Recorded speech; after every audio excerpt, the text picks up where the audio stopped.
ਅੱਜ ਇਹ ਤੁਸੀਂ ਗਿਆਪਨ ਸੌਂਪਣੇ ਆਏ ਕਰੀਏ ਜਾਂਚ ਹੋਣਾ ਬੜਾ ਜ਼ਰੂਰੀ ਹੈ ਹੋ ਸਕਦਾ ਤੁਸੀਂ ਕਰਾ ਦੇ ਵੀ ਹੋ नहीं दर्ज होनी चाहिए और कार्रवाई होनी चाहिए जेह्के आग कन्नै प्रभावित होंदे न कुछ जनरली इलाके किश ना थोड़ा जिहा करके जि'यां टीम ਹੁੰਦੀ ਹੈ ਤੇ ਉਹਨੇ ਇਕੱਠੇ ਕਰੀਏ ਲੋਕੀ ਵੀ ਲੈਕਚਰ ਦਈਏ ਵੀ ਥੋੜਾ ਹਿੱਸਾ ਦਾ तुंदे ਕੋਲ ऑफिसर नहीं सारे ऑफिसर एक्चुअली हम बहुत समय से इस प्रयास में थे कि हमारी तरफ से जो प्रयास चल रहे हैं, क्योंकि पर्यावरण विद भी हमारे साथ में हैं जो पर्यावरण के ऊपर काफ़ी काम कर रहे हैं। हम भी अवेयरनेस के लिए स्कूलों में भी जाते हैं, बच्चों को भी बताते हैं, जगह जगह गांव वगैरह में भी जाते हैं हम लोग कि पर्यावरण का ख्याल करो, क्योंकि आने वाले समय में ये आपदा रहेगी हमारे लिए।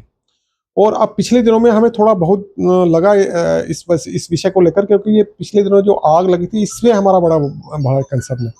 हम चाहते थे कि एडमिनिस्ट्रेशन पूरी इसमें इन्वॉल्व, क्योंकि ये पर्यावरण कोई मात्र विशेष कोई जो लोग काम कर रहे हैं इसके ऊपर मात्र उनका विषय नहीं है, ये पूरी एडमिनिस्ट्रेशन का विषय है। आज की डेट में सरकार भी ये चाहती है कि इसके साथ सब लोग जुड़े, परंतु हमने देखा ये फॉरेस्ट डिपार्टमेंट वाले लोग तो लगे उस आग के अंदर, क्योंकि इनके पास स्टाफ भी कितना, पर लगे ये लोग। फायर ब्रिगेड के कुछ लोग देखे, परंतु उसके अलावा हमने ना यहाँ पर पुलिस डिपार्टमेंट देखा, ना हमने एडमिनिस्ट्रेशन के कोई लोग देखे जो कंसर्न जिनको सीरियसली इस बात को लेना चाहिए था, ना कोई मेडिकल स्टाफ के लोग लगे जिनको इनके साथ जुड़ना चाहिए। हमारा मानना यह है कि उन लोगों को आप ठहराओ दोषी, जिम्मेवारी किसने लगाई उसको ठहराओ ना। एक दो दफा हम ट्रायल हर चीज का मीडिया के ऊपर करते हैं, आप 4 लोगों को पकड़ कर उनका ट्रायल करो ताकि उनको पता लगे ना कि आज की डेट में पुलिस स्टेशन के अंदर हमारी इसकी जमात नहीं, 7.5 साल की सजा है इसके ऊपर अगर जो पकड़ा जाएगा, तो उसके ऊपर एडमिनिस्ट्रेशन सीरियस हो ना थोड़ी सी, जो लोग कर रहे हैं, और पुलिस सीरियस हो उसके ऊपर। फॉरेस्ट डिपार्टमेंट के बाद हम देखते हैं जितना स्टाफ होना चाहिए इतना नहीं है, परंतु उनको जो चीजें रिक्वायर्ड है वो एडमिनिस्ट्रेशन के साथ लेकर उनको दे, उनकी कोई रिक्वायरमेंट वो पूरी करे, ताकि इसके ऊपर हम सीरियस हों। अदरवाइज आने वाली जो पीढ़ी है हमारी वो पर्यावरण के बगैर ही रहेगी, उसके पास कोई ऐसा स्वास्थ्य हेल्दी एटमॉस्फेयर उसको नहीं मिलेगा।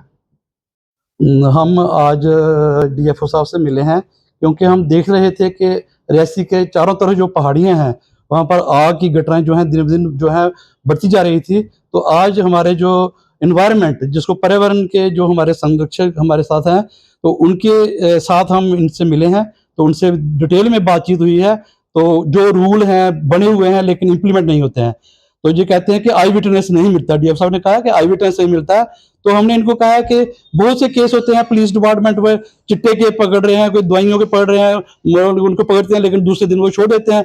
तो हमने इनको कहा कि आप भी जो पकड़ते हो प्रूव होता नहीं होता, लेकिन मीडिया में आ जाए, उसका फोटो आ जाए, न्यूज़पेपर में आ जाए, तो चाहे बाद में केस उनका कोई बनता है नहीं बनता है, लेकिन एक टेरर जो है वो लोगों को होगा, तो लोग डरेंगे। नहीं तो ये तो वही प्रोफेशनल लोग हैं, ये आम लोग आग लगाने वाले नहीं हैं, ये प्रोफेशनल लोग हैं। तो 1-2 बार इनको 2-2 दिन अगर पुलिस स्टेशन में रखा जाए और मीडिया में उनकी मतलब वो फोटो आ जाए तो शायद इसमें थोड़ा फर्क पड़ेगा। तो ये बात हमारी आज इनके साथ हुई है। सबसे पहले तो मैं आप मीडिया बंधुओं का धन्यवाद करना चाहता हूं कि रियासी के जंगलों को लगी इस आग के गंभीर मुद्दे के लिए आज आप रियासी की आवाज़ बनने जहां प्रस्तुत हुए हैं। और ये आग कोई नई बात नहीं है, हम हमेशा देखते हैं रियासी के जंगल चाहे वो सर्दियाँ चाहे गर्मियाँ लगातार जलते रहते हैं। लेकिन पिछले कुछ सालों से जितनी तेजी से इन जंगलों को जलाया गया है ये चिंता का विषय है। और ये सिर्फ आग नहीं है, ये हमारा भविष्य जल रहा है और आने वाली पीढ़ियां हमें कोसती रहेंगी इन रियासी की इन नंगी पहाड़ियों को देखते हैं। हम यहीं पैदा हुए, यहीं जन्मे बड़े हुए और इन रियासी की पहाड़ियों की खूबसूरती और हरियाली हमने देखी है। और ये केवल आग, मैं आपको एक बात बताना चाहता हूँ कि हमारा जो जम्मू कश्मीर प्रांत का जितना भी वन क्षेत्र है वहाँ प्राकृतिक तरीके से आग लगने के कारण बहुत कम है। तो इसका मतलब है ये जितनी भी आग लगाई जाती है, जितनी भी आग जनी है, ये मैन मेड है, ये इंसानों द्वारा पूरे सोचे समझे तरीके से लगाई जाती है। और कारण है घास का व्यापार। और हमारे पूर्वज भी घास लाते थे, वो भी घास जरूरत के लिए अपने पशुओं के लिए लाते थे, लेकिन वो पीछे आग नहीं लगा के आते थे, वो किसी ना किसी पौधे को वहाँ कंजर्व करके आते थे, वाटर बॉडी को पानी के स्रोतों को कंजर्व करके आते थे। और आज मैं मानता हूँ, जो मैं समझता हूँ, वो उन हमारे पूर्वजों की आत्माएं जल रही हैं। इतनी बायोडाइवर्सिटी हमारी डैमेज हो चुकी है, असंख्य जीव जंतु, पेड़ पौधे, पशु पक्षी वो जलकर राख हो रहे हैं, उनका प्राकृतिक घर नष्ट हो रहा है। वो भागकर या तो बस्तियों की ओर आ रहे हैं, जहाँ शहरों की ओर आ रहे हैं। और ये बड़ा चिंता का विषय है। और इसमें वन विभाग और जो फायर ब्रिगेड, वो तो अपनी जिम्मेदारी भरपूर तरीके से निभा रहे हैं। वो जहां भी आग लगती है, हम आए दिन देखते हैं, मीडिया के थ्रू भी देखते हैं, हम खुद भी देखते हैं, उनके कर्मचारी जो है भरपूर प्रयास करते हैं उस आग पर काबू पाने का। लेकिन मैं आपके माध्यम से प्रशासन से और हम पूरी जनता से ये अपील करना चाहता हूं कि ये हमारा भविष्य है।